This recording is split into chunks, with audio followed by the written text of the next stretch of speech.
Hi, I'm Megan Price. Welcome to the NBA Carousel, a Sideline Sports Network production proudly sponsored by Score No Score app, available for download on Apple and Google Play Store.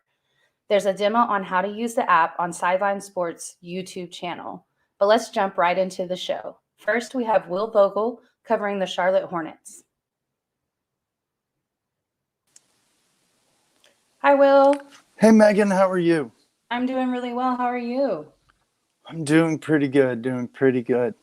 Awesome. So Charlotte right now is in sixth in the East, and they're 13-9. Let's talk about last week's games. Let's do it. Okay. All right. So the first game was last Monday. You guys played the Wizards. You guys won 109-103. I know we talked about this game a little bit last week, and that it was just kind of a concern about being a tougher game. What were your thoughts on that game? Oh, we played great. I thought it was going to be tough playing them again, but I think we have their number this year. And like we talked about last week, I don't think they're going to stick at top 5 in the East. The run they've gone on is great, but I don't see them as a top 5 team in the East for the whole year. And LaMelo Ball had a double-double, and Rozier stepped up with 32 points, and it was a really good team win. Awesome.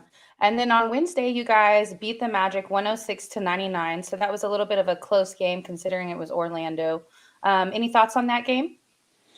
Yeah, I wish we could have won by more. We missed some shots, but a win is a win. But still, we need to execute better against lesser opponents like Orlando. Right. But again, Rozier and LaMelo both had really good games. Okay. And then on Friday, you guys played the Timberwolves, and you also won that game 133-115. And then moving on, you guys Saturday played the Rockets, and the Rockets ended up winning in overtime by 3 points. It was 146-143. So what do you think happened in that game? I don't know, honestly, but maybe lack of just off days or starting in the East and then going out West didn't help because we played at Washington. We played in Orlando. We played at home against Minnesota. I guess going to Houston was tiring, Right. being on a different time zone. But still, we shouldn't lose to teams like Houston, who's having a really down year. And they're obviously really building. Like, sure, LaMelo had a triple-double and Rozier had a lot of points. And then Oubre had 23 points off the bench, which I love to see. But, like, you can't be losing to rebuilding teams now. Like, come on. Like, we should be beating these teams by double digits and not have problems with them. And I agree, but something I saw that was pretty interesting was both teams had 6 players in double digits. So it was a team effort on both teams. Do you think that coaching played an issue for you guys in that loss? It could have. It might as well. It could have. We also need to be better with our shot selection. Sometimes guys are just rushing their shots. I've realized, like, I don't know, Oubre's trying to do too much sometimes, and Gordon Hayward's trying to dribble past people, which he's normally just a shooter. I don't see him as like a primarily ball handler like LaMelo or Terry, but still, I'm happy 6 of our guys got in double figures, but still losing to a team like Houston is not a good thing for the Hornets, and it doesn't look good on their resume. Well, it's a long season. We're back to a regular length season. It's 82 games. Yep. Everybody's bound to have a few blowouts or a few weird Exactly. losses. So as we can see, some of these overtime games, at least it wasn't like triple overtime like what the Lakers were going through with the Kings this past weekend as well. We saw several overtime games. Yes. So this week, you guys are going to be playing the Bulls today. Game should have just started. And then you will be playing the Bucks on Wednesday and the Hawks on Sunday. So the Bulls are on a little bit of a losing streak. This past week was tough for them. What do you think is going to happen tonight? I think it's going to be a hard-fought game. I think it's going to come down to the wire, to be honest. I don't think it's going to be an easy game. Sure, the Bulls have a losing streak, but the Bulls are good still. They have DeMar DeRozan. They have Zach LaVine. They have players who are stepping up. They have Alex Caruso, who's all of a sudden turned a switch, playing awesome, lights out. And then playing Milwaukee is going to be tough because they're the defending champions. You got Giannis, who's dropping 30-plus points almost every night. And it's going to be hard because we have no real main defender besides Terry, but I don't see Terry guarding Giannis. And, I think tonight's going to be a hard-fought one. And then Milwaukee, if we can hold Middleton and just deal with Giannis, then I think we can win. But it's a tall order, to be honest. Absolutely. And then all these games are away games, so that's going to be a little tough right there too. Yes. I do think the Bulls are going to be a tough game, but I think it's a winnable game for you guys. The one I'm more concerned about is the Bucks. The Bucks have gone on a winning streak. They got several of their players back. We may or may not see Boogie for that game, who they picked up over this past weekend as well. Yes. And they've had some problems in their center depth. And then you have the Hawks, which I think you guys can win that game. So what do you think your record's going to be this week? I think it's going to be either 2-1 or 1-2. Hopefully 2-1 with a win against the Bulls and a win against the Hawks. Because the Hawks, they're good. They have great shooters. They have Trae Young, Bogdanovich. They got Capella. They got Collins. But we match up, I think, fine with the Hawks. The only thing that hurts us against the Hawks is their big men. But other than that, I think we'll be 2-1 by the end of the week. And after that, we play the Sixers. So hopefully get ready to play Philly the next round after Atlanta. So hopefully Awesome. 2-1, like I said. All right, Will, we'll go ahead and let everybody know where they can find you, where they can follow you, and good luck on your games next week. Thank you. You guys can find me on here on Monday nights representing the Charlotte Hornets. You can find me on the Sip Off hosted by Megan Price, and you can also find me on the Gauntlet Continues hosted by James Tatum. All right, Will, thank you so much, and we'll see you next week. Yep. All right, guys, we're going to go ahead and move over to Jordan Long covering the Phoenix Suns. Hey, Jordan. Hey, Megan. How are you? I'm good. Awesome. So, as we know, the Phoenix is super hot right now. Let's go ahead and break down a few of those games. Obviously, y'all are still on your win streak, and that means that you went 4-0 last week. You beat the Spurs last Monday, 115 to 111. A very close game. I was proud of my team for playing you guys that strong, that hard. And even though it was a loss for us, it felt like it was a good game. Like it was a very competitive game.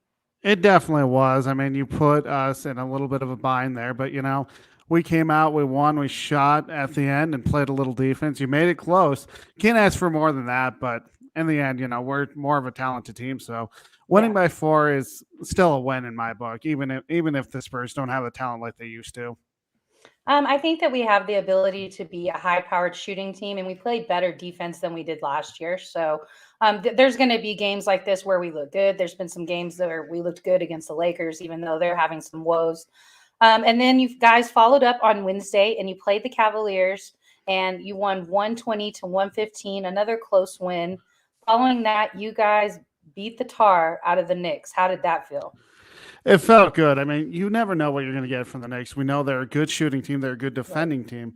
But the fact of the matter is it was our best game of the week. We came out with a 118 to 97 game. And the nice thing was all of our starters had 10-plus points. Of course, Booker with 32, Paul with 14 and 10, DeAndre Ayton with 14 points and 13 rebounds. But what I liked was actually the bench points from Cameron Payne, 13 points from him. And honestly, we didn't let them get what they were supposed to do. I mean, Kemba Walker's a great player. Fournier, great three-point shooter. We didn't let them get into the game, really, which was nice to see by our defense. Absolutely. And then following that, you guys had a win over the Nets. It was a close win as well, 6 points, 113 to 107. And then tomorrow you're going to be back home against Golden State. Then you will play Detroit on Thursday and then Golden State again on Friday. What were your thoughts about the Brooklyn game? And then let's go to your predictions for the rest of the week.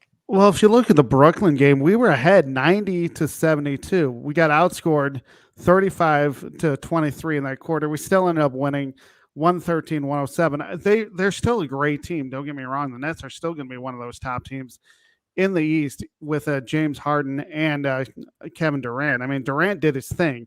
He had 38 points in that game. Harden with 12, and their starters actually had 96 points. So it was just their bench didn't do much. So that was good to see. But the Nets, like I said, they're a good team. I'm just glad we came out.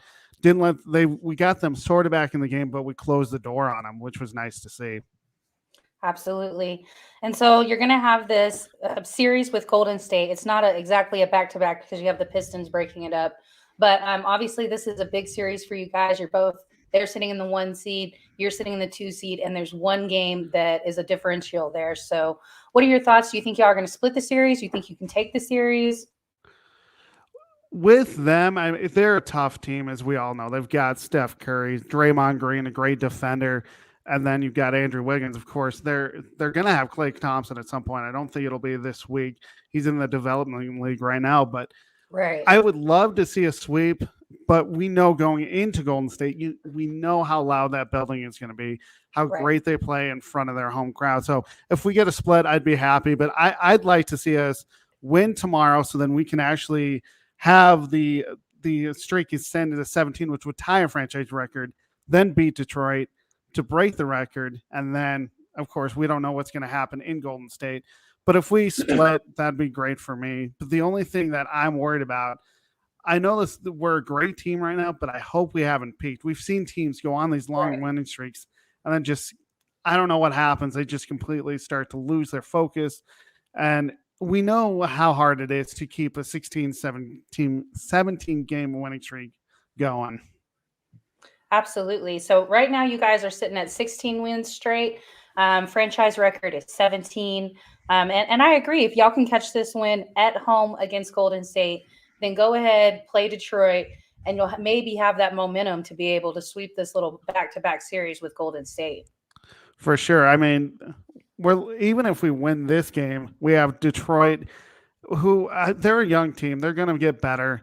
We can't overlook them. And if we end up losing that game, we'll be like, oh, we're looking back at going into Golden State to play them. So hopefully we can beat Detroit and then have some momentum going into that Golden State Warriors game, especially if we beat them tomorrow. And before you go, if there was one area of concern that you have right now, just watching your team and you're on this win streak, what sticks out as just maybe one area of concern? It's the points in the paint. There are games where we're playing very well in points in the paint, and then I think against the Knicks, they had like 70 points in the paint, and you just get, or not the Knicks, the Nets had like 70 points in the paint. You can't have that. You got to protect the lane. You can't have easy buckets. That can change the course of a game, and we're actually doing pretty well on other areas, but it's just that one area. I'd like to see that improved. You can't give up 70 points. You can give up 40 to 50. But I'd like to see at least 40-some points in the paint. That would be great by the opponents. Well, thank you so much, Jordan. Good luck on your games this week. And let everybody know where they can find you or follow you. You can find me here on the NBA Carousel doing the Suns as well as doing the Denver Nuggets that I share with Cool McCain. You can also see me on the NFL Carousel on Thursday nights. And you can find me on Twitter at SportsScoop1 and read my blog that I write Mondays through Fridays at sports-scoop.com. Thanks, Jordan. We'll see you next week. All right, guys, we're going to go ahead and slide over with our next representative. We have Cool McCain doing the Bucks and the Nuggets this week. Hey, Cool, how are you? Ready to get to it. I see you got some fresh gear, new color on the hat. I like it. Yeah, a little something different, you know. I like that. Gotta switch it up. It's almost a Dallas Cowboys blue. I like it. It's like an alternate UNC Tar Heels. Okay. Yeah, You didn't want to put that Cowboys logo on it, huh? No way we do that. Can I get a customized one with the Dallas star on it? No. Okay, cool. If I don't have to touch it, we'll see. Okay. All right. Well, let's go ahead and start with the Bucks. You guys have moved back into the top 5. You're in the 4th in the East, and you're sitting at 13-8 right now. You guys were the winner over the Magic this past Monday, 123-92. Not super surprising. And then followed up Wednesday, played the Pistons 114-93. And then also played the Nuggets on Friday, 120-109. That was a little bit of a closer game. Let's talk about that one. It wasn't actually that close. Well, 11 points. It's not as close as the score was, though. Bench players were playing by the end. Oh, I see. Denver didn't have Jokic. We know Michael Porter's been out and he's out for the season. We'll talk about that in a few minutes. But they just didn't like they were ready to play basketball. And Milwaukee was ready to play basketball. I think it's something when you don't have like your main two guys, if you don't have someone else to kind of step into that role for your team, you just go out there and you just get pulverized. And Milwaukee just basically said, hey, they treated Denver just like they did Orlando and Detroit. You know, they said these are teams that we should spank and we're going to go spank them. And that's pretty much what Milwaukee's been doing. No one has an answer for Giannis. He pretty much does what he wants. When he decides he wants to pass the ball or not pull up now that he has the mid-range jump shot, he's pretty hard to stop. He's getting a lot of contributions from different people, and it happens when you get to shift back into your normal role, where you're not asking guys that are, complementary players that have to pick up more of a load. They can be who they are. Right. You know, now you've got Chris Middleton back. You know, now you've got essentially everybody but DiVincenzo and Lopez back. You can kind of shift into where everybody normally plays. So Bobby Portis is a little further down. So there's a lot of good things going on there. As far as the rotations, who's playing against who, you have some guys that do better against the second unit that now they can play against the second unit and dominate. So, Milwaukee's coming together, and don't know if you saw it or not, but they had a big signing, somebody that you like. Of course, I did see it, and I was so happy that you guys really addressed some of your center issues or your center depth there. That's something that you and I talk about pretty constantly, and I thought that y'all absolutely picked the right person for the job. You don't need somebody to take that leadership role from Brooke Lopez at this point in time. You need somebody that could come in on a minimum deal and play on restricted minutes. Who's better than Boogie for that? And someone that's got a little nastiness to them too. I love when they bring in the guys with a little nastiness, right? Because a lot of those guys are nice guys. A lot of the guys in Milwaukee, they're like nice guys. You know, they help you up. You know, they're kind. So you need somebody just like, hey man, that's the other team. What are you doing? You know, right? I actually met him in Vegas at the NBA All-Star game, and that was pretty cool. He was nice. So. Yeah, you told me about that. So big signing for you guys. I really like it. I think that's going to definitely help you guys. So you guys are going to play the Hornets on Wednesday, and then you play the Raptors in Toronto on Thursday, and then you play the Heat on Saturday. So only a 3-game week this week. And what are your concerns? Who do you think is going to be the toughest game out of those? I'm going to say the Heat. The reason I think the Hornets are not going to be easy. Honestly, I don't think the Raptors are going to be an easy win either. But I think the Heat, because they have a lot of weapons, and right now I'm looking at them and they're not playing. Well, they're not scoring at the pace that I normally expect them to against the Nuggets they're playing right now. I was kind of checking that out. I think that's an emotional game for them because they're still upset and, they got a lot going on. But I think once they get past that game, win or lose, they're going to kind of refocus on being who Miami is, being versatile. They have a lot of guys that can score. They've got, PJ Tucker, who is a guy that knows a lot of the guys from Milwaukee. So he's going to be able to say, hey, when you're playing against him, this is what you want to do. When you're playing against him, this is what you want to do. Obviously, a couple of new faces, but a lot of the pieces were there last year. So he's going to have a little bit of inside knowledge that I think will help him out. And he's going to be motivated. He might even score some points this game. So I think that's always going to be for him because I will get off the gas on him a little bit. But yeah. Oh, you can say all you want about him now. He's not a bucket. So, hey, doesn't worry me. I feel you.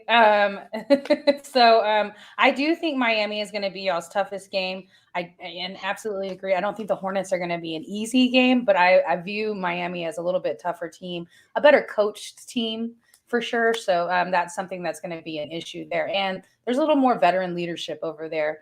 Plus, like you said, PJ Tucker has that inside knowledge of you guys as coach, y'all system, all that. So he'll definitely be an asset in that game. All right, so let's slide over to the Nuggets real quick. They had a tough week. They lost to the Trailblazers on Tuesday. They lost to the Bucks on Friday. And those were the only 2 games they had last week. So they lost to the Trailblazers 119-100, and then they lost to the Bucks 120-109. You guys, they play Miami today at 7:30 Eastern.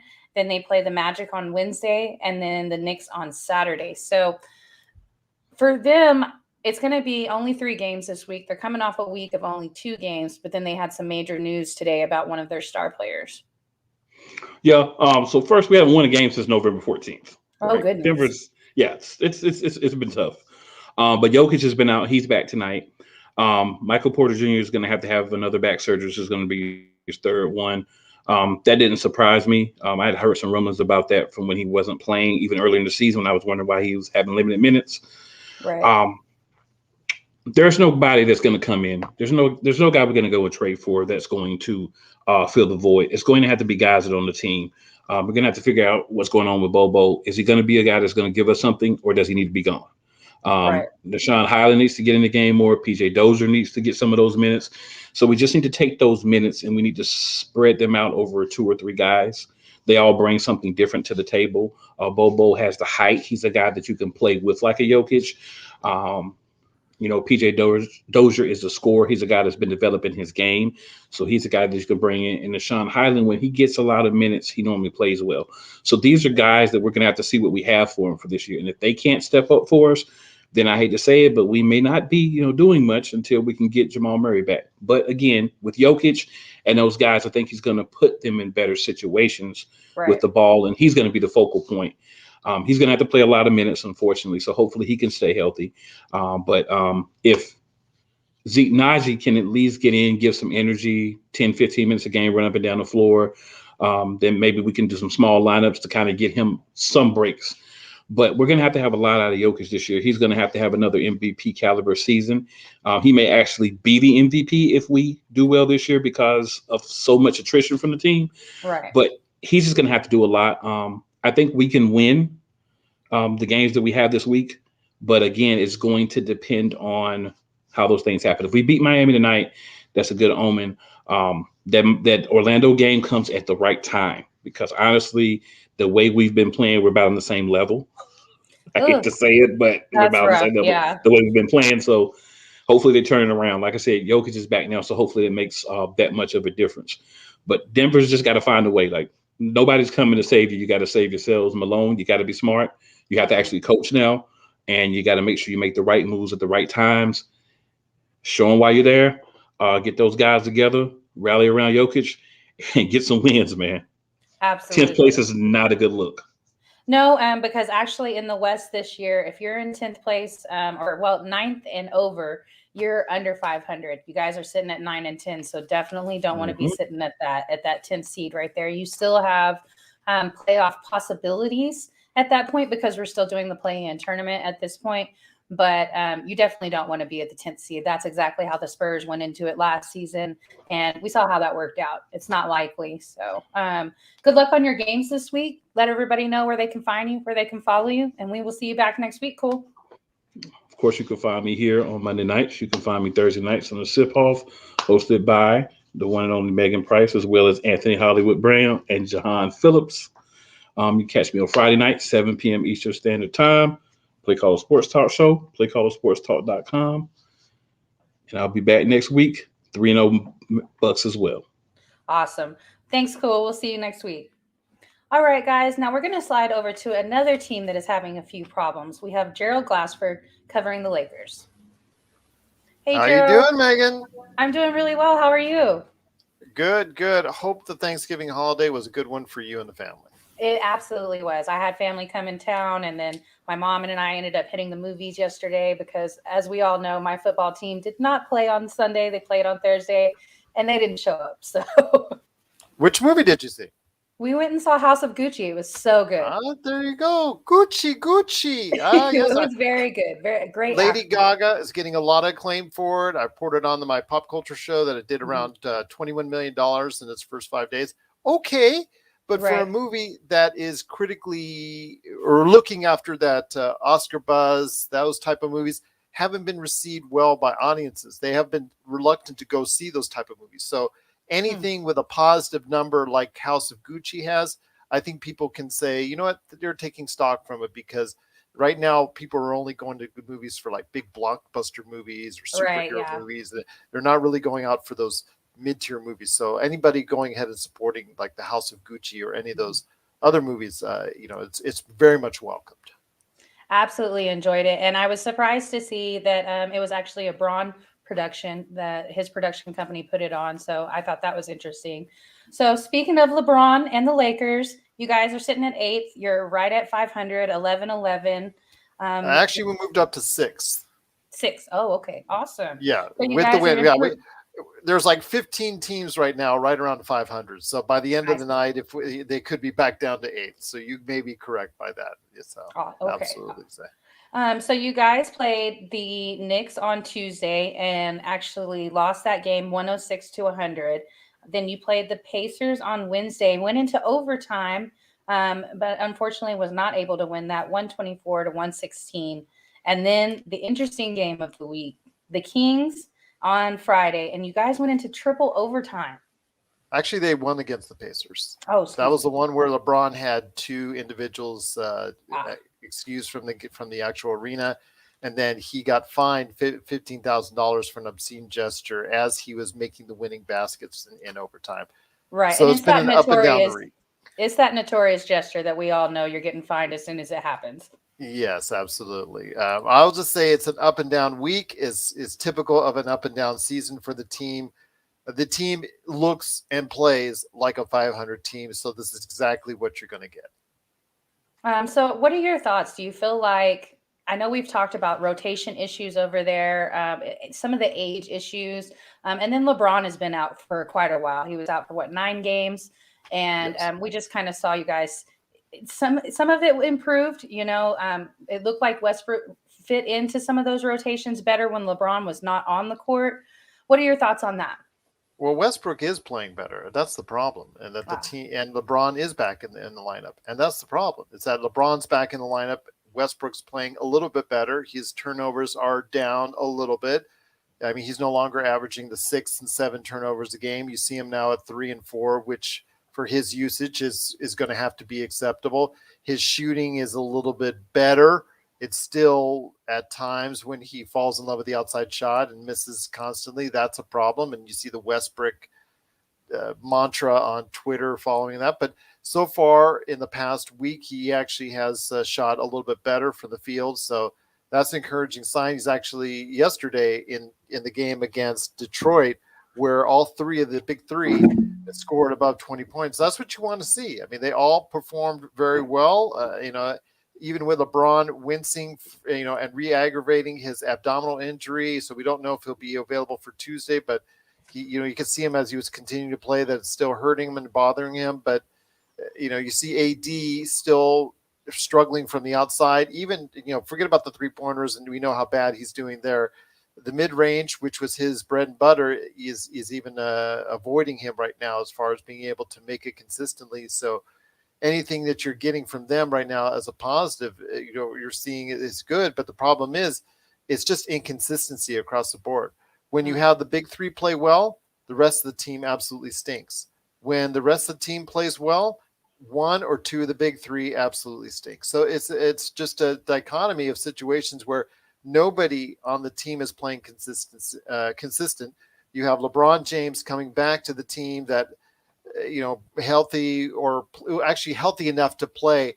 And that's still not giving the team the consistent type of wins. They're not able to handle any type of prosperity. I mean, they've had leads like in last night's game against Detroit. They were up by 19 and still managed to have it just barely squeak out of the game. They were up by 13 in the fourth quarter against Sacramento. And you all know about the the triple overtime loss there. So it's just a very disappointing time. But I think a lot of it has to do with the roster. Yes, the age is there, but also the fact that the team defensively is just a shell of what they were last year. That I thought going into the season would be an issue, and it'd certainly be the case as far as from the exterior, from the backcourt defense, from the perimeter defense. I knew was going to be an issue based off the personnel because they tried to sell themselves out as far as, okay, LeBron needs shooters, and LeBron always needs shooters. So we're just going to give him shooters, regardless of the fact if they can play defense or not. And they have not been able to defend at all. They're absolutely horrid on the backcourt.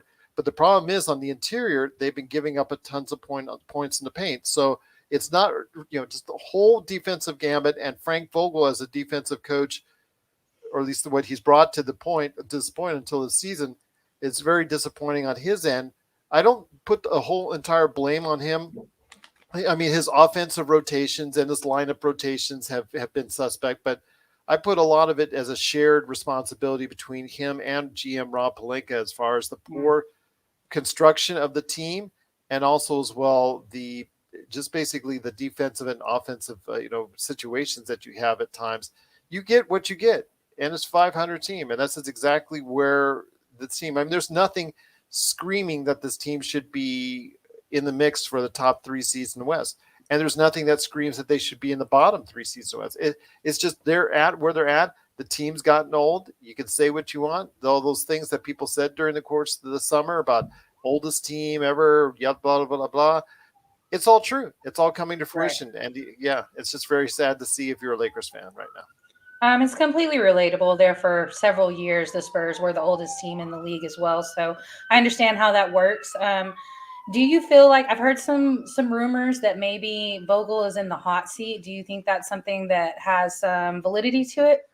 Yeah, I think it has validity to it. I don't think it's a fair assessment. I mean, because remember, 13 months ago, going on 14 months ago, he guided the Lakers to a world championship. And again, this is not his team that he helped design. Rob Pelinka is the guy who is in charge of going ahead and constructing this team, and he constructed 3 main players. THT, who's underperformed ever since he came back from injury. He had 3 good games, and then the rest of the games he's absolutely stunk. And he's supposed to be the guy that you signed ahead of Alex Carousel for, and really right now it's been very disappointing to see. And then everybody else is almost on minimum contracts almost. And then the only other choice that you have is Kendrick Nunn, who you hopefully nobody knows when he's coming back, hopefully in the next couple of weeks. And Trevor Ariza, that's a 37-year-old guy who hasn't been able to perform now in a couple of years, and you're banking on him to provide you the wing defense that you need. I mean, right now it's tough times right now, the Lakers. And if we could just get ahead of this next 2-3 weeks, at least on the plus side, I think that would be a big win for the Lakers. So you guys play the Kings tomorrow, the Clippers on Friday, and then you follow up and play the Celtics on Tuesday. Obviously, I feel like probably the Clippers are a toughest game for you guys. But that game with the Kings, now I don't think that they're going to double back and actually lose 2 games to the Kings. Kings are sitting at 11th, I believe. And I just don't see you guys losing to them, but you will be in Sacramento. So any concerns for that game? Don't be too sure on that right now. When it comes to this team lets you down when you think they're going to win, or you think they're going to have a big lead. It also surprises you when you think they're going to get beat. But when it comes to Sacramento, I mean, Sacramento just came off after the 141 points they scored on the Lakers. They had their worst offensive, production of the season right after that in their last game. So what happens in the NBA? I think Megan, you see, okay, they did good one night, they did bad the other night. They're primed to do good. So you never know what happens, especially with the Lakers' porous defense coming into town. If LeBron plays, obviously they have a good chance to win. But if he doesn't, then this team really struggles to find any kind of offensive consistency. And the defense still stinks. So you've got a really bad thing going on there. And that's something that the team and general manager Rob Pelinka once again has to address before you go ahead and fire Frank Vogel. Oh, I hate that these coaches become scapegoats for some of the front office mistakes, but it does happen a ton. We see it. And good luck on your games this week. Let everybody know where they can find you, where they can follow you. And good luck to the Spurs as well this week. Also as well, you can catch me on 2 different ways.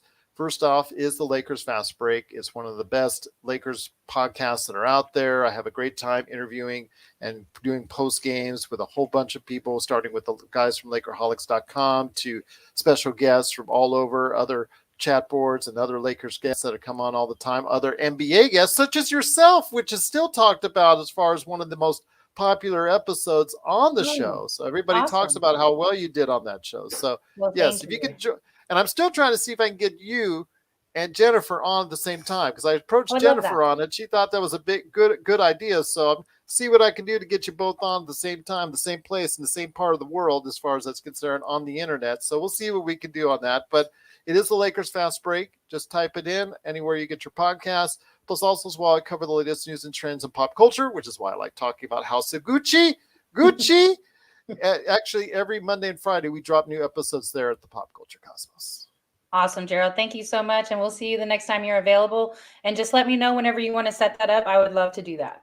Absolutely. I will do. I'll reach out to you on that. But again, stay safe, everyone, and happy holidays to you. Thank you, Gerald. All right, guys, a quick reminder that the NBA Carousel is a Sideline Sports Network production, proudly sponsored by Score No Score app, available for download on Apple and Google Play Store. Next, we are going to have a brand new representative. We have Lynn covering the Timberwolves. Hey, Lynn. Megan, what's going on? Appreciate you having me. Absolutely. Really appreciate you making time to be on. Very interesting team that you're covering. You guys are actually in the top 10. You're sitting at 500 right now. Did you expect this whenever you saw how the Timberwolves played at the end of last season? Because they kind of had a few wins at the end of the last season. We thought we started seeing, a couple of things come to fruition.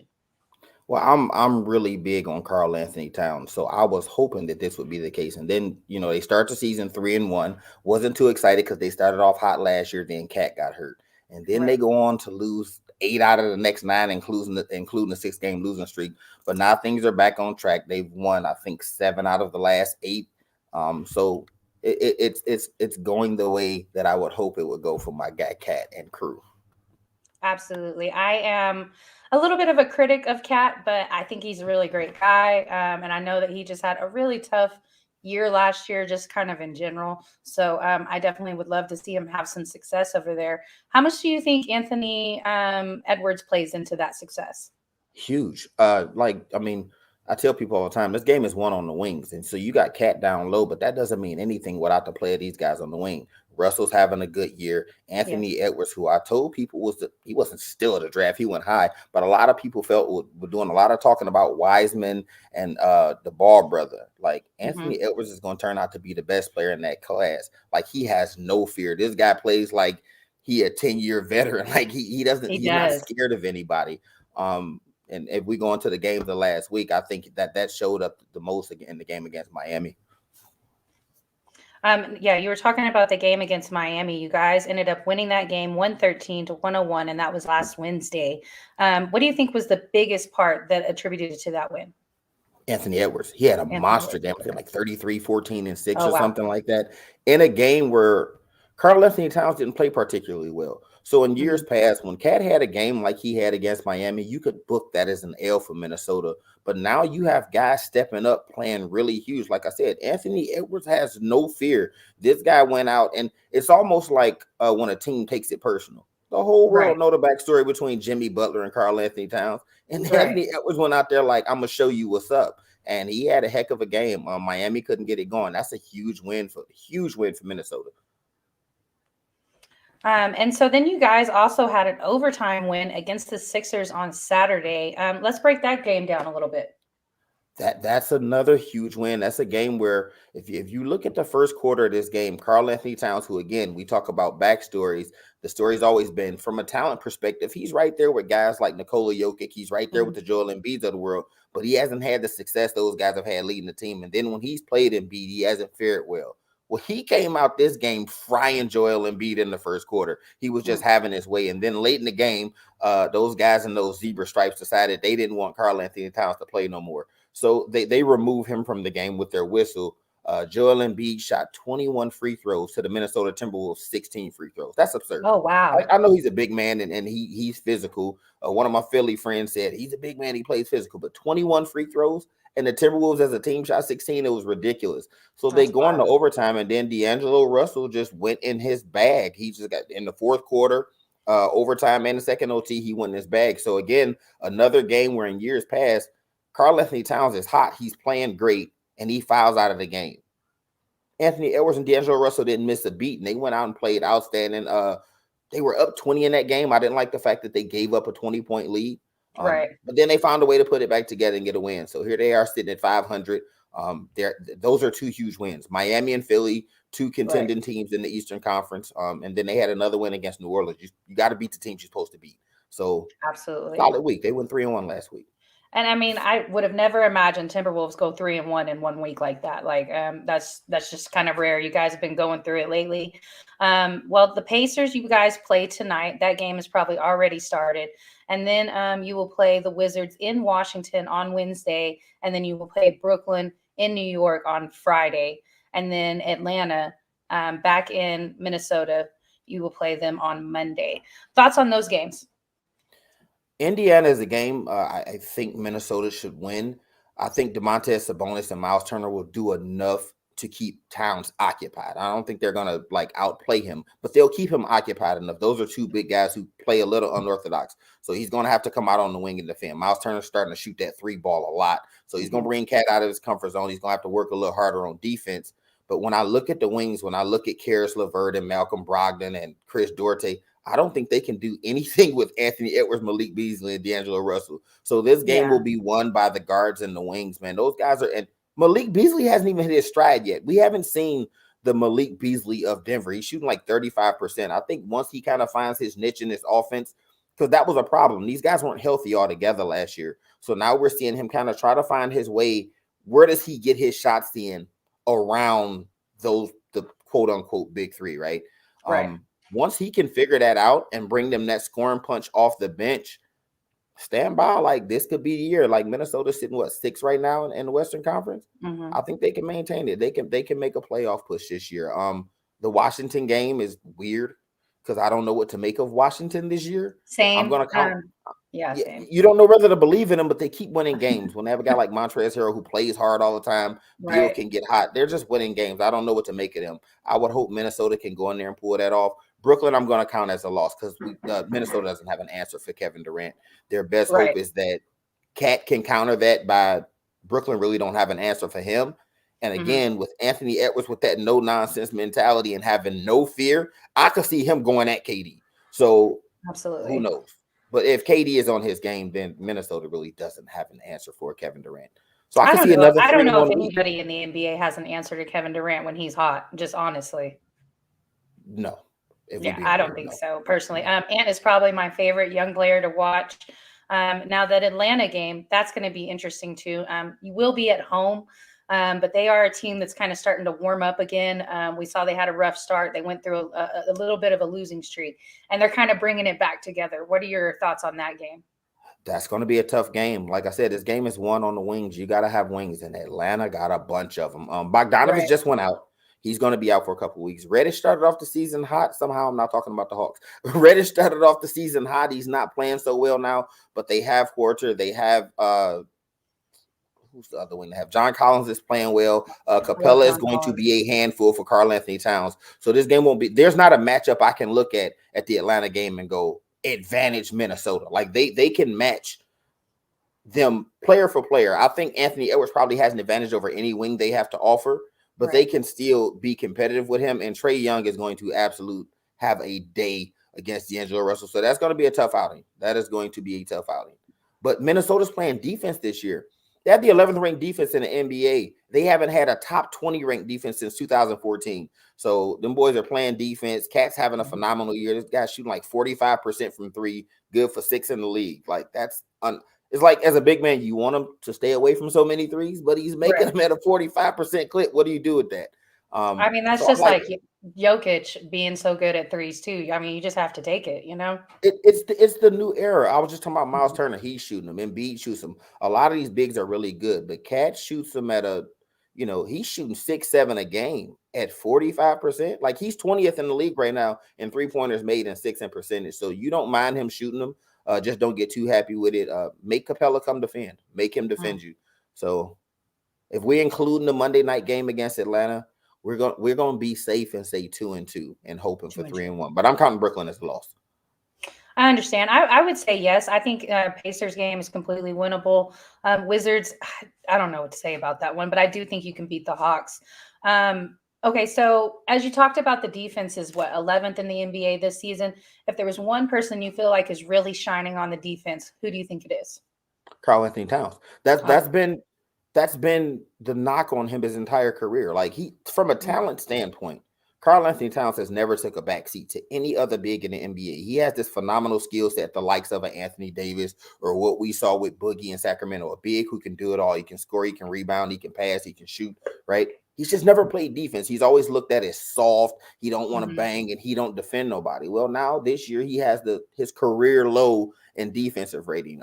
He's playing on both ends of the court. He's playing with heart. He's playing with a little passion. So if he can keep that up, when the leader of your team works hard, everybody else fall in line. Absolutely. No, and I know I've been guilty of saying I think, Karl-Anthony Towns is a little bit soft as far as in the defending aspect. But so, I mean, great that he's turning it around. He put that chip on his shoulder and is playing tougher with it. And I love to see that. Absolutely. Well, all right, Raylan, let everybody know where they can find you, where they can follow you, and we will see you back the next time you have some availability. Absolutely. Well, hopefully y'all can catch me more often here on Monday nights with Megan Price on the NBA Carousel. Y'all see it, the Sports Reporter Without Pay. You can catch me on YouTube, Facebook, and Twitter. Megan, thanks for having me. Thank you so much, Raylan. All right, guys, we're going to slide over to our next representative. We have Tyler Ingram covering the Bulls. Oh, I'm sorry. We're going to do Jay Nelson next for the Houston Rockets. That's my bad. My bad, Jay. I was like, I don't look like Tyler. Come on, man. Sorry about no, that's my bad. Because I added in your notes after I'd already written my notes. So Rockets had an interesting week last week. You guys are still sitting at 15th in the West. Your record is 3-16, but you had something big happen, something that we didn't anticipate. You had 2 back-to-back wins against some really decent teams. Now on Monday you guys lost to the Celtics, but on Wednesday you turned it around and you beat the Bulls 118-113. Yes, absolutely. What if I told you that not 1, not 2, not 3, 4 people from the bench in double figures? That's what's up. That's huge right there. I was looking at those stats and I was like, man, that was a complete team effort right there. Yes. And now and I'll get on to the other game in a minute, but House with 18, Sengun had 13, Brooks had 11, Matthews had 12. On top of EG had 10, and Wood, of course, had a double-double. Wood is a walking double-double. At this point, he's going to get his. Right. Okay? He's going to get his. And mind you, Jalen Green got hit with the injury bug. He's got a hamstring issue right now. Oh, man. So they're holding it down with what they got, and I still think that they're chock full of talent and everything. But I mean, that wasn't a bad Bulls team that they beat. That was a decent Bulls team. Absolutely. And now I believe the Rockets may have found their niche. If you get your bench going, you have a better chance of winning the game. Now I know this is obvious information to all of America and whatnot, but maybe this is something that Steven Silas can take a look at. Like, hey, bench, look, Wood, he's gonna get his double-double, but it's not gonna be all on him. Green's gonna do his thing, but it's not gonna be all on him. It's gonna be up to y'all to step up to come off the bench and do y'all's thing. Right, absolutely. When did we see Jalen Green get hurt? He got hurt last game. Last game, okay. Okay. All right, and so then you guys turned around and beat the Hornets in an overtime win this past Saturday, 146-143. So a really close game, and against a really hot team. Charlotte has a lot of buzz around them over in the East, and they are sitting at 6th. So, what do you think? What do you think happened in that game that attributed to the win? I think the Houston Rockets finally shut the door. That's what happened. They finally shut the door. You got a game with over 280 points scored combined. And it wasn't Golden State and the Lakers or the Jazz or anything. It was Houston and Charlotte, Right. So, and again, Wood, 33-16, big shot. EG had 22, KBJ had 23 and 12, so there's another double-double. Matthews had 20, Tate had 16, Brooks had 15. So Now this is the bench and your starters that are going in double figures. Now, some people, because the knife could twist both ways here, okay? Mm-hmm. Somebody could say, okay, well, Houston did all that, and y'all still only beat Charlotte by 3. Well, keep in mind, the biggest problem for Houston this season has been shutting the door because we've hung with a lot of teams, but it's something about when that fourth quarter hit, we just run out of gas. Right. You know? Yeah. So, because, I mean, you think about it right now, we have 3 wins. We really could have 7 or 8 right now. Right. Right. Yeah, I know we've talked about that some. Also, you were talking about the your guys' bench. We heard some news come out today that you guys are trying to work things out with John Wall. You offered him a bench role so that he could mentor some of the younger players, but that Houston was going to focus on their young core. Thoughts on that? And see, it's crazy because I saw conflicting reports. I saw some reports that said like John Wall and Houston's talks like crumble because he doesn't want to be a bench guy and whatnot. And he's going to continue to sit out. And then I saw a tweet that John Wall was like, "No, that wasn't true." Oh. So I got to do a little bit more digging on that because I have been working all day. I had time to like check sports media or anything. No worries. But as far as that goes, I think that actually would be a good idea as far as being a mentorship role. See, one side of me is saying that would be good, but the other side is saying like, you know, he's not a bench player though. And to just resign him to a bench role, it might be better off letting him go. Yeah, I agree. I can understand he wants to go be with a contender and he wants to have a vital role. He wants to be one of the 1, 2, 3 options as far as his role on the team. So understandable, but his age, his contract, and his injury record is going to work against him. So I don't know what you guys are going to be able to get in return for him. I just don't know who's going to pick that contract up. That's tough. Yeah, and you know, it's one thing I understand about athletes, you know, like you bet on yourself, you know what I mean? Mm-hmm. But you got to be careful betting on yourself. Like you said, Wall's age and he's got that injury history, you know? So, you know, it's like that, you know, we talk about it all the time. You could be, you know, 39, 40 years old. Now, your mind may think like it's 21. I can do it. But your body may be different. Right, you know? Absolutely. So in John Wall's case, he has to be careful betting on himself. I mean, look at Schroeder from the Lakers. He turned down that big old deal, and then look what he got. Well, so you got to know your limits. One thing Wall actually did was get paid. So that was the difference with the Schroeder situation. Schroeder didn't choose that contract, you know, and he would have gotten $84 million had he bet on himself like that, and the Lakers, but he didn't. So you guys this week are going to be playing back-to-back against OKC. You play OKC tonight, then you play OKC again Wednesday. You will be in Oklahoma City on Wednesday. Then Friday you play the Magic, and then Sunday you play the Pelicans. So a winnable week for you guys. Where do you think you guys are going to pick up the W's at? Seeing as we already split with OKC, I can see us splitting again. The Magic is going to be the Magic is a little better than folks realize. Mm-hmm. So I think that we may actually drop a close one to them, but Pelicans I can see us taking. Okay. Pelicans, they're not the team that I thought that they would be so far this year. Same. And that might be one where Houston gets away with one. All righty. Well, good luck on your games this week, Jay, and let everybody know where they can find you and where they can follow you. All right. You can find me on Twitter at NellyNell13, NELLINEL13. You can find me here on Monday nights on the Carousel, hosted by Megan Price and produced by JB Ellis. Also, you can find me on Tuesday nights at the Gauntlet, Sports Gauntlet podcast. That is myself, Tyler Ingram, Dom DeRubay, and also James Tatum. And also, you can catch me on the Sip Off. We're back this Thursday, right? Yes. Because it was Turkey Day last. Okay, well, nobody trying to do all that. Okay, so we'll be back this Thursday. I'll pop up on there and share my thoughts about different topics around the sports world and so forth. And also, you can catch me on Roku. I'm a staff writer for Visual Dramatics. I have live commentaries up. I have one due pretty soon. And also, I'm covering the Houston Heat of the Women's National Football Conference. So be on the lookout for those interviews. Also, check out Megan's interview with one of the members of the Houston Heat, All-Pro defensive lineman Lacey O'Neal. It was awesome. It was a part of 806 Sports, and it's on my page if anybody wants to find that. Yes, absolutely. Shout out Craig Davis. Shout out Marshall Hill. Thanks for having me on. I'll see you next week. All right. Thanks, Jay. We'll see you next week. All right, guys, we're going to go ahead and slide over to our next rep. We have Tyler Ingram covering the Chicago Bulls.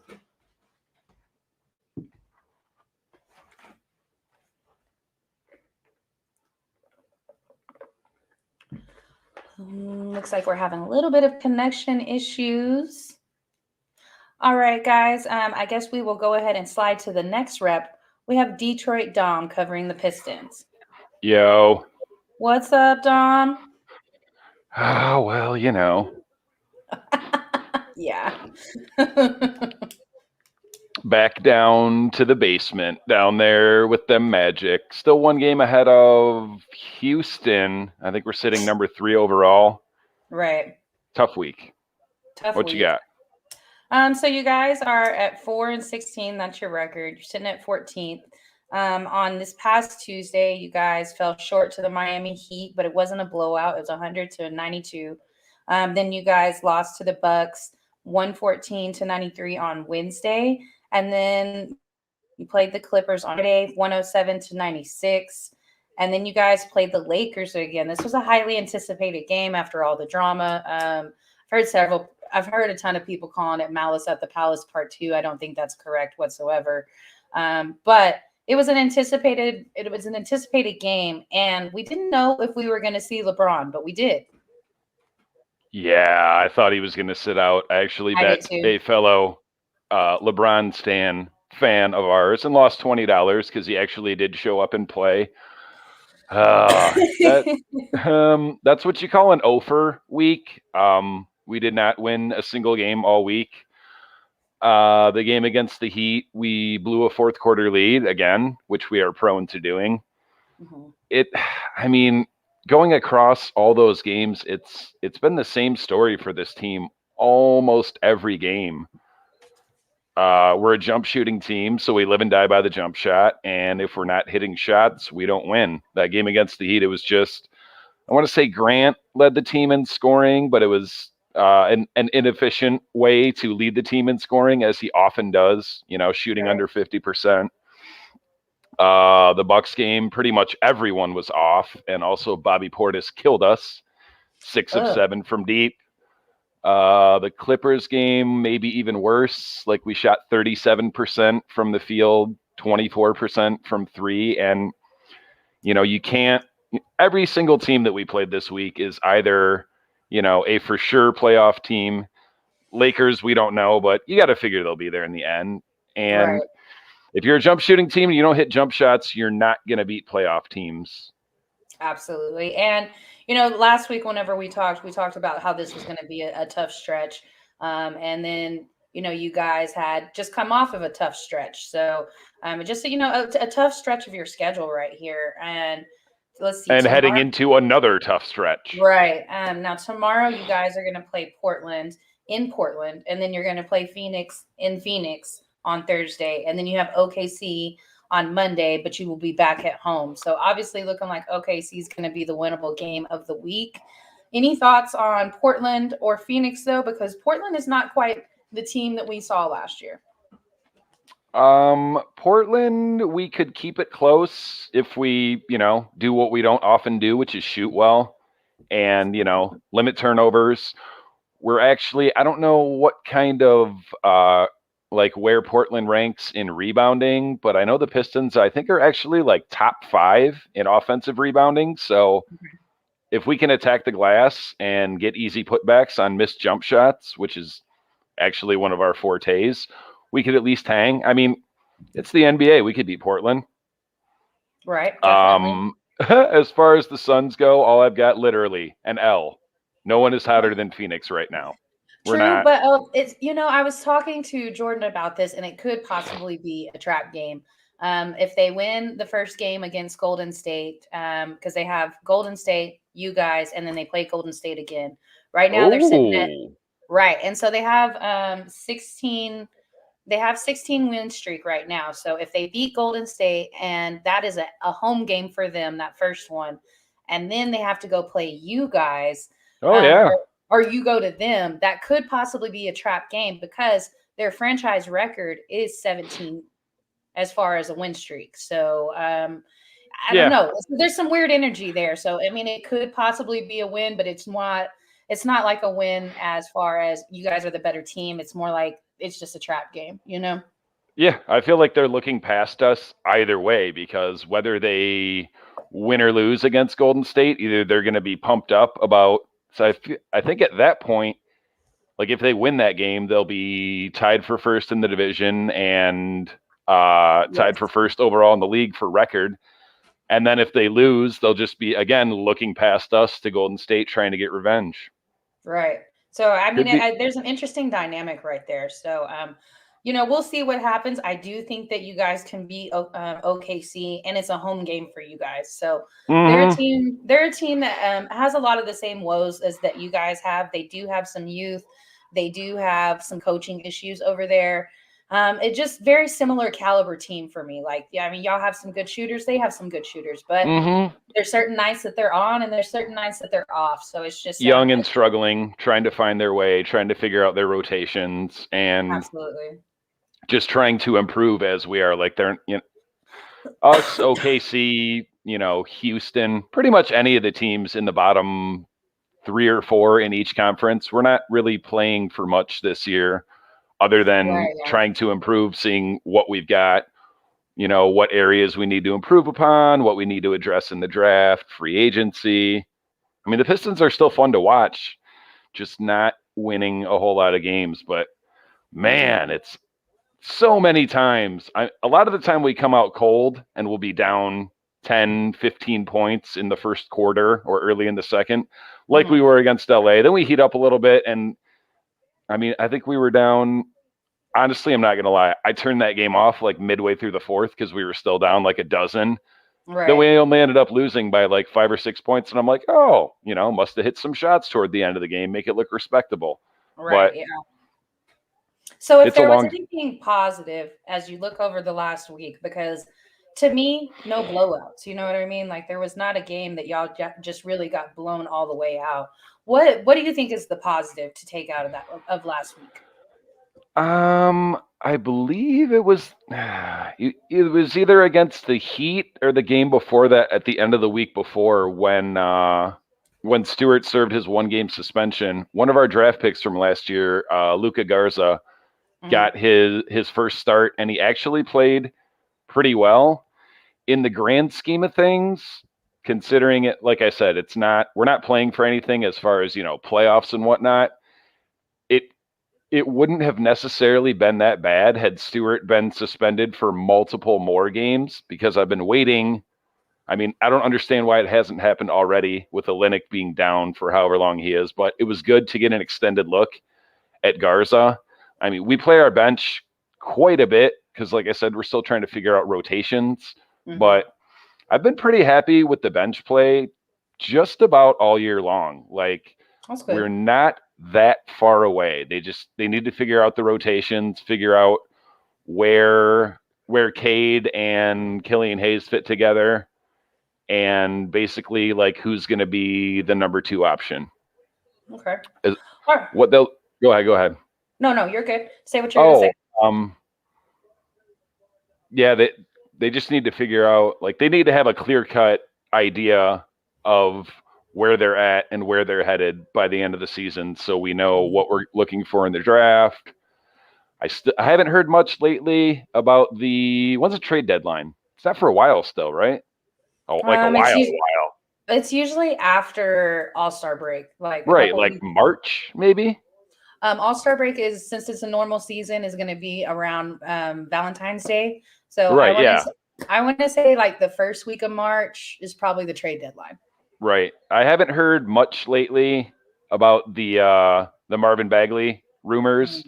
I'm actually starting to say, like, I wonder what they want. Maybe we should make that move. Right. That could be an interesting fit with you guys. Okay, well, good luck on your games this week, and let everybody know where they can find you and where they can follow you. Absolutely. You can find me here on Mondays on the Carousel, hosted by you. Tuesdays, 10 p.m. ish is the Gauntlet, hosted by myself, Jay Nelson, James Tatum, Tyler Ingram. Thursdays, Alex Fleming's NFL Carousel, 7 p.m., hosted by our good friend Eric Wilson. Yes. Friday nights, until someone does something unfortunate, the We Are Lions Nation podcast, and that's it. Okay. Well, busy week for you, and we will see you next week. Yes, thanks for having me. All right, guys, we're going to go ahead and slide over to our next representative. We have Tyler Ingram for the Chicago Bulls. What's up, Tyler? What's up? How are you doing this evening? I'm doing good. How are you? Doing well as also. You guys had a rough week last week. You guys lost to the Pacers on Monday in a blowout, 109-77. I wouldn't put too much stock into it. Every single team has a blowout loss, and everybody has a loss to a weird team. So then on Wednesday, you guys actually lost to the Rockets 118-113. And then you played the Magic on Friday, 123-88. You guys came out victorious on that one. And then turned around and lost to the Heat on Saturday in a close game, 107-104. What do you think happened last week? I think a few things. I think it's getting adjusted. Vucevic, was out for 2 weeks. He's coming back now. So he is having issues getting acclimated. Especially after the game against the Rockets on Wednesday night. He played longer than 20 minutes. He was supposed to only be restricted for 20 minutes in that game. Right. And after the game, in the interview, he said the game was so close. So he told Billy that he wanted to stay in the game. But by the end of it, he was so worn out. So he says it's, just trying to get used to playing basketball again for taking those 2 weeks off. He's coming off of COVID, and as we know, that's something that can be really tiring, changes your breathing. So definitely, if he probably should have stayed on that minute restriction right there. But the competitor, it's understandable. The competitor in you want to stay in the game, you want to win, but coming back from COVID is iffy. Yeah, and someone who had symptoms too. So that's right. Absolutely understandable. Okay, so this week you guys are playing the Hornets right now. Do you know the score of that game? Yeah, we're up 11 at halftime. It's 69-58. We look a lot better tonight. Look like there's a lot more energy. Vucevic is playing very good. I wanted to touch base real quick on the game last night. Something that I noticed that they need to work on.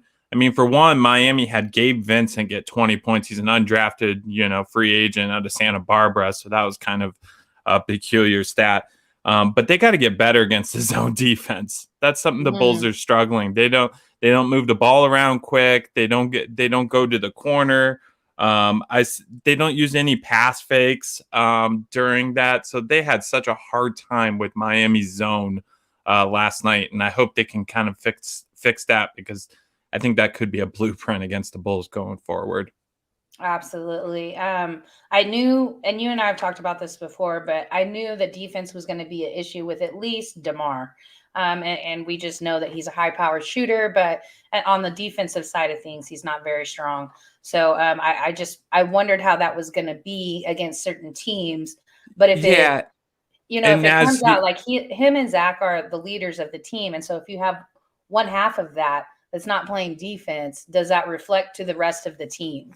And as you and I know, like, having a defensive center is going to do so much for your team, right? So, and then you have Vucevic, who is a good player, right? And he could play defense, and he'd play defense in Orlando, but he's still getting acclimated to the whole COVID thing. So right now we're just in a weird funk. And Miami had, credit to Eric Spoelstra.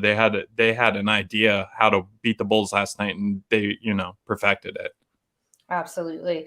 And so then on Thursday, you guys are going to go to New York and you're going to play the Knicks. And then you're going to turn around on Saturday and play Brooklyn. And then on Monday, you'll play the Nuggets. So thoughts on any of those games? Yeah. I think both the Knicks and the Brooklyn game will be interesting. The Bulls did beat Brooklyn. So I'm wondering if they can, do it again. Obviously, Kevin Durant right now is going crazy, and the Nets look, like a formidable contender. But the Knicks too. The Knicks is the one that's the most interesting to me. They split this year. I anticipate that being the best basketball game all week. So I think you're looking at, and plus it's always fun watching Tibbs and, the Chicago Bulls and Derrick Rose. So that's always fun too. But that's the game that I'm kind of glued into, seeing if the Bulls can get over the hump and take the lead on the series against the Knicks this season. All right, Tyler. Well, good luck on your games this week, and go ahead and let everybody know where they can find you and where they can follow you. Yeah, well, the two guys before me do a show with me on the Gauntlet, so I'm just going to say that. I don't have to shout out all of them. You guys could catch me on the Sip Off on Thursday nights, hosted by Megan Price as well. And then you guys could catch me on the NFL Carousel, inspired by Alex Fleming. Rest in peace, Alex, and hosted by Eric Wilson. Thank you so much, Tyler. We'll see you next week. Bye. All right, guys, we're going to go ahead and slide over to our next rep. We have Steve Shawanda covering the Wizards. What's up, Steve? Hey, Megan, how you doing? I'm doing really well. I'm so glad to be able to talk Wizards with you. Now, we usually talk Golden State because they're super hot and they're just so good. But the Wizards are really up there this year. Did you just want to talk about Washington because they're playing your Spurs tonight? Is that why? Well, I actually have a bet going on with a friend for this game. So, what is the score actually? It's 26-25 Washington now. Okay. So yeah, just early second quarter. Still, it was both teams struggled a little bit. I mean, it was 20-20 at the end of the first quarter. So that's not necessarily an NBA score all the time, especially in today's run and gun, not a whole lot of defense. Let's just jack up 53s a game. But yeah, Washington, like you said, they have your San Antonio Spurs tonight. They have a much improved Minnesota team on Wednesday. Right. The Cavs, with Sexton out, that should be a win on Friday before they have Toronto Sunday, and then the Pacers next Monday, and then they have the Pistons next Wednesday. So there's at least a few winnable games in there. But they've been playing well. Right. I don't want to toot my own horn, but I mean, I said when they made their moves that they'd be a playoff team, and I thought that they got better, and absolutely. So far that has happened. They have five guys. 5 guys basically in double figures, and obviously Bradley Beal's still leading the scoring charge, but he doesn't have to get 35 for them to win. He can get 25 for them to win. So, it's great to, Kuzma's almost averaging a double-double. Gafford's been great. The mayor, Spencer Dinwiddie, of course, I think that was a huge loss for the Nets. Right. I do too. Then KCP and Montreal Harrell has been good. So, they're kind of showing you that, yeah, it's nice to have big three or stars or all that stuff. And Bradley Beal's, he's an all-star, but absolutely your normal, sports fan doesn't really know a lot about Bradley Beal. Obviously basketball people do, but just your average sport, there's a game on, Bradley Beal is not in I that. look at him as like a star level. I wouldn't put superstar behind him. Right. Exactly. Like, because the true superstar, you're Steph, LeBron, KD, like that's your Giannis, like that's your, upper echelon. Then you have your Hardens and everybody, and then you have like your star, like you said, like they're all stars, they're good players. But the road team's not, when they come to your city, truthfully, you're not paying money to go see Bradley Beal. Like you're paying money to go see LeBron, you're paying money to see KD, you're paying money to see Steph Curry. You don't really I'm not going to drive 2 hours to the Pistons game to go watch Bradley Beal play. Like, I might, but I'm a basketball enthusiast. So, if I did drive 2 hours to watch Washington play, it would be to watch Kuzma, not Bradley Beal. But I like Kuzma's my guy. But I'm so glad that he's a better fit with you guys. And I kind of figured he would be, that it would just take some time. Now, I know that we've had several people that have talked about the Wizards and just where you guys sit. Right now, you're at third, and you're 13-7 right now. That's your record. And, everybody was talking like, oh, you guys are going to lose steam. They're not going to be able to stay in the top 5. We see them as like a truly 6 or 7 seed team. And all that might be true, but they're still winning games, and they're sitting at third. Yeah, I mean, they're still winning games. If I had to put money on them, would I put money on them that they're going to stay in the 3rd seed? No, I probably wouldn't. Probably not. But I think they will be in the top 5, though. I don't think they're going to be in that 7 or 8 range this year. I really don't, because, like you said, they are a team, and their pieces actually fit. There's always a lot of talk about, the Lakers, and they made a great, you guys talked about it great earlier today. I was kind of listening while I was driving home from my son's basketball games in a blizzard, so I wasn't really listening, but I was kind of listening. Understandable. I was kind of driving, but it was a great point, though, because the NBA, you don't play your games on paper. So, let's get this superstar, this guy, and oh my gosh, our team's going to be awesome, right? Well, fit matters. And, if you have multiple people who are all ball dominant, they don't really go together, especially if you have multiple people who are ball dominant and also terrible defenders. So it's much better to have a team of long, lengthy athletes that at any given day, obviously Bradley Beal he's going to get you 25-ish. He's right at 23.5 right now, averaging for the season. So he's going to get you about 20 to 25 a game. Obviously, that. But Harrell's been, very good. Almost 17 a game himself. Spencer Dinwiddie's almost 15 a game. Kuz is at 13.5 a game. So when KCP's over 10. So when you have that numbers, yeah. I mean, when you have that kind of mixture and that kind of balance, it just bodes well for you, because talking about, because sometimes I talk about the Warriors. So when obviously last year, if Steph wasn't shooting well, they had no chance of winning. If Bradley Beal has an off game, boom, somebody else will step up. Daniel Gafford is 4 for 5 right now from the floor in 8 minutes, and has 8 points in 8 minutes. So it could be anybody on any given day. If Bradley Beal is struggling, which actually right now he's actually 1 for 8 from the field right now, and they're up 1. So do you feel like that is do you feel like that's our defense, or do you feel like he's just having an off night? I think it's a little bit of both. Sometimes we give credit to good defense for missed shots when someone just missed a wide open shot and it happens. Right. And then there's times where guys make shots and it's just great defense, but hey, sometimes you just have to nod your head and like, hey, that's a good shot. But you're doing everything you're supposed to do. You're talking, you're rotating, you're helping the helper. You're doing all those things. You're contesting every shot. You're making it hard for them. You're making sure that, you're fighting through screens, all that stuff. And, sometimes the ball just goes in. So, I think it's, partly good Spurs defense because, they're always going to defend. And then, partly the fact that, hey, except last year, we didn't have much defense last year, but it feels good to be able to say, hey, our defense is getting back up to par. Not necessarily like, top 10 in the league, but up to par. So, better. Yes. Absolutely. Yes. Well, good luck on your games this week, Steve. Let everybody know where they can find you and where they can follow you, and we will see you back next week. Yeah, absolutely. Easiest way to follow me on Twitter, all eyes on you, the letter U hoops, or SMan1720 is my personal one, but my basketball one's the more important one. And then Perched on the Gridiron is our football podcast. Find out Podbean anywhere you get your podcast. And then probably right around the first of the year, we'll start season 2 of our Flagrant Friends basketball podcast. So yeah, be on the lookout for that. And come back anytime to talk about any team that Megan tells me to talk about.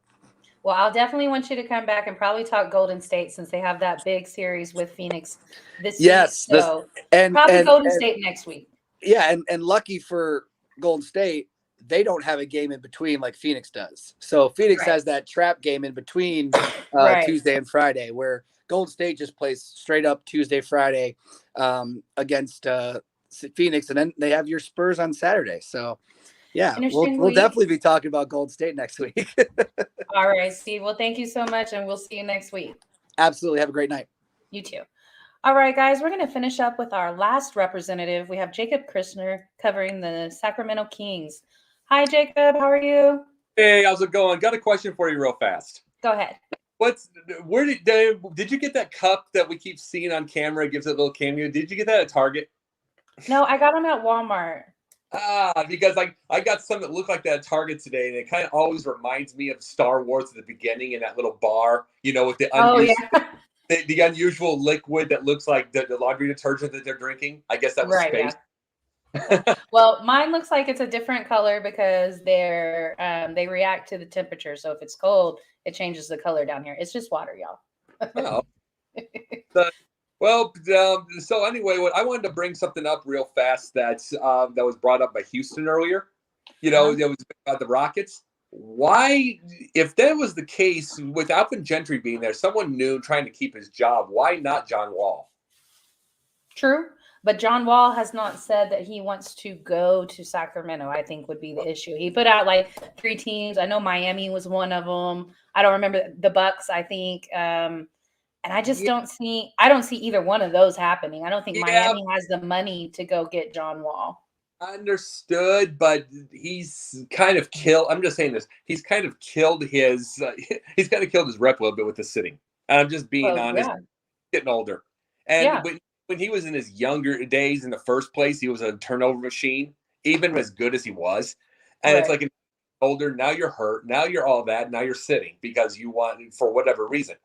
It's like, why not show? And even if I talked about last week with Alvin Gentry, he being 67 years old and him needing to be able to do all that, to be able to get with this type of basketball, he's still a respected coach in the league.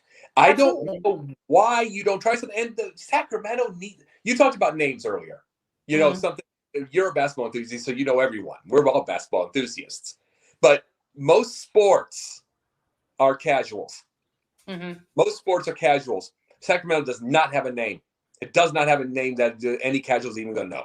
I'm sorry. I feel the same way about my team. I know my players because it's my team. You and I are going to know some of these players because we're not casuals. But yeah, I feel the same way about my team as well. I know Fox is a pretty big name. Hield had a big week last week, especially in that triple overtime win against the Lakers.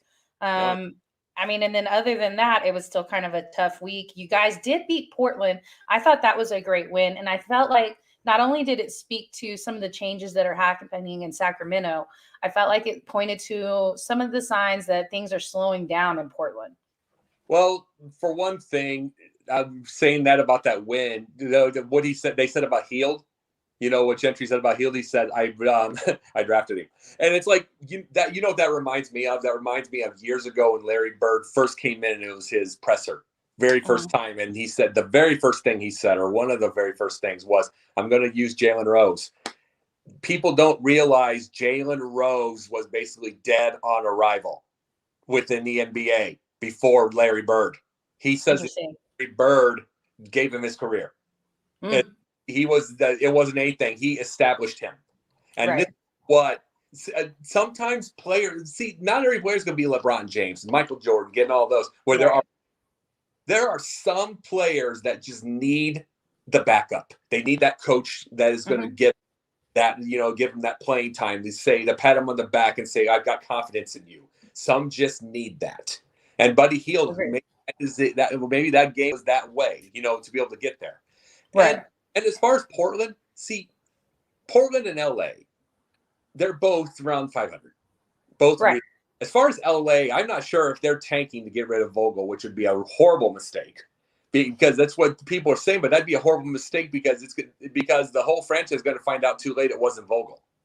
Right. Yeah. No, I agree.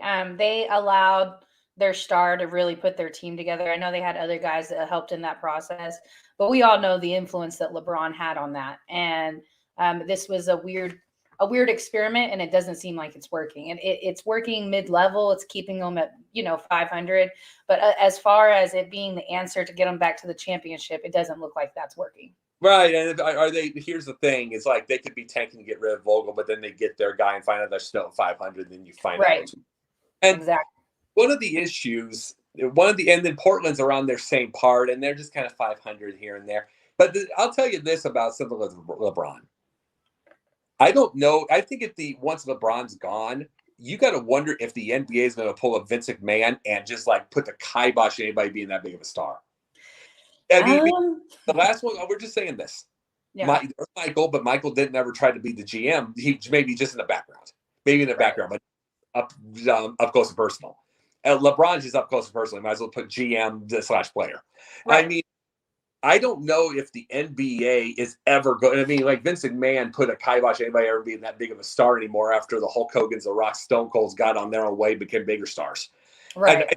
I don't know if the NBA is ever going to allow that again because LeBron is just pretty much ruining the league in certain ways like that. He just is. It's like the play. Not to say that you want owners owning everything like they did back in the day and become cheap and doing all that, but you don't want that kind of power with a player either because that's just as the owners. Well, speaking of the Lakers, you guys have them tomorrow. It is a home game for you guys. Then you turn around and you go to LA. You play the Clippers, and then you double back and you play the Clippers back at home for you guys on Saturday. So just a California week for you guys. Out of those games, which do you think is winnable? All of them, to be very honest, right now, because it's such a new. And by 2022, we're going to find out a little more. It's probably going to struggle a little bit by then. But they're all winnable at this point because they've got this new coach he's spreading everything around and experimenting. But we'll find things. It's a long season. We'll find out things later. But the biggest thing about the Lakers, I can believe that's a split. Both those things, they can win on the road. They can win. But one of the issues is which Lakers team are you going to get? Because the only ones that the Lakers seem to be able to win are against Detroit. Thank you, Dom. I'm sure Dom loves that. It's like, but it's like that's the only ones they seem to be able to win, and then they're just not good at home. They're not good at home, not at all. Right. And it's like, and they've lost by 30, 40 points. And it's like when you've got Los Angeles and they have so much to do over there, and they have so much entertainment, and you have a 30, 40 point loss, you're just going to stop coming even if they get hot.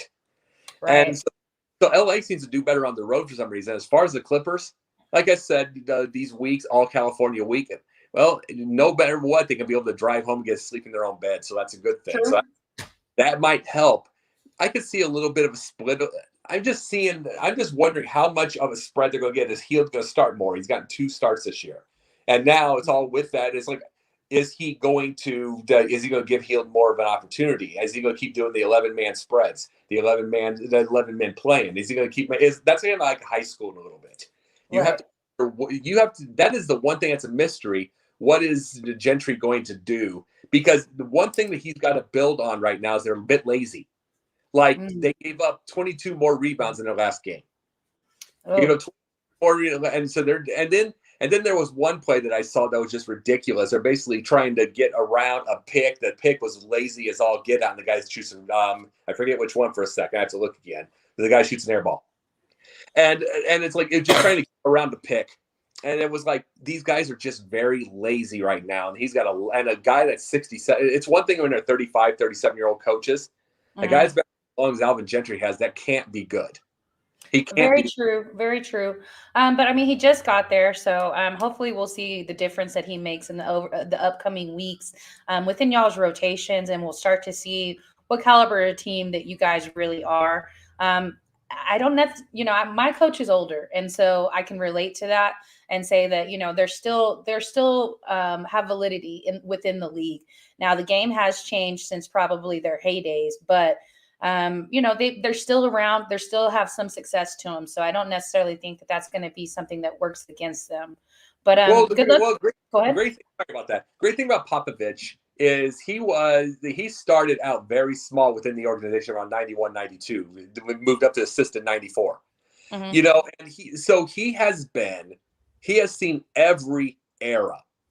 every single era within, it wasn't quite there in the 80s. I do not believe, if I remember correctly, he was not, but he had seen the end of the 80s going into the 90s type era, Right. that became more a run and gun. Then he's gotten all the way into the mid range. Then he's gotten into the 3-point. He's seen them all, and he's worked enough years in every one of them to be able to spread. See, Alvin Gentry's been an assistant coach. He's seen them. But the assistant, you're setting up the plays, but you're not coaching and making a decision. And it's like he's been in every single which way, and that's a big difference. So, no, the reason I was so frustrated to watch that kind of laziness is like, what was Luke Walton allowing? That's what I have to say, is what was he allowing that they could just kind of snooze their way through some games? Here's the thing, that game the other night, 141-137. shows that if there's a good game going, it's kind of like a nice game of street ball you're going on. If you're getting the shots, you're getting your shots, everybody's excited. Getting the ball, everybody's excited. But if everybody's struggling, it's over. Right. Yeah, definitely. There's no urgency. And that is the one. It's like, I don't even count comebacks as urgency, because everybody in the NBA comes back by 15 in the first quarter. Everybody, even like Dom talked about that with his, if I was behind by 15. And I need to tell him, I hope he's watching, he needs to quit quitting on his team, because he could miss a game where they come back. Right. Well, I understand. Sometimes you get frustrated, especially when you're like in the last 2 or 3 of your division, so well, good luck on your games this week, Jacob, and let everybody know where they can find you, where they can follow you, and we will see you back the next time you're available. Well, I'm usually on the Snowman in the Morning. I have a business segment on that on Tuesdays. And I'm on here, obviously, as you see me right now. I'm on YouTube. I've got Facebook, Jacob Kristner. I'm at Pundits Pund 1 on YouTube. Not YouTube, I'm sorry, Twitter. And then I've got I've got that. And then I have also a Substack and Ricochet for my writings. And I am now on Inscriber Magazine. I have gotten published on Inscriber Magazine for a few things. I do my columns there. So I'm all over the place. Awesome. Well, congratulations on that, and good luck on your games. We'll see you next week. I'll see you next week. All right.